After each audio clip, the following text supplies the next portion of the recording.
बलूचिस्तान के वज़ीर ख़जाना आज 5 खरब से ज़ायद का बजट पेश करेंगे। अपोजिशन ने बजट के खिलाफ सूबाई असम्बली के सामने धरना दे रखा है और आज असम्बली का घेराव भी किया जाएगा। तफसीलात जानेंगे बोल न्यूज़ की नुमाइंदा आबिदा बलूच से। आबिदा, बताएगा क्या सूरत हाल देख रही हैं आप और अपोजिशन रहनुमाओं का क्या कहना है?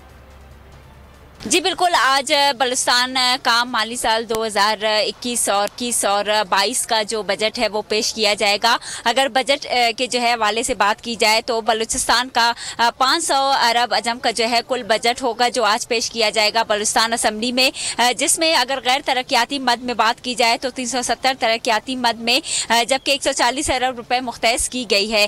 बजट खसारा कम हो बेश 100 अरब रुपए तक होगा। बजट सूबाई वजीर खजाना ज़हूर जो है बुलैदी पेश करेंगे।